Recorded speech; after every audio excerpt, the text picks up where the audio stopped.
آقا ببین چی پیدا کردم. کندشه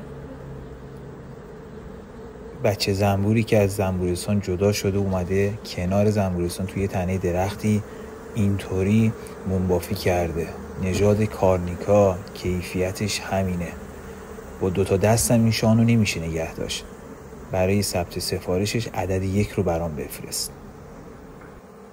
خواستم بگم این ویدیو اصلا برای من نبود و من توی 2 دقیقه این ویدیو رو با صداگذاری و حالا صدای زنبورم روش آوردم که صدای اصلیش رو حذف بکنم که بگم مثلا برای منه. و کسایی هم که تا آخر این ویدیو این پست رو نبینه حتما کامنت میذارم و همچین عسلی رو میخوان، ولی خواستم بگم که گول فضای مجازی رو نخورید. عسل اگه میخواید بگیرید نیاز نیست که 3-4 میلیون بدید برای همچین عسلی، چون از لحاظ کیفیت هیچ فرقی با عسلی که زنبورداری که داره طبیعی کار میکنه نداره.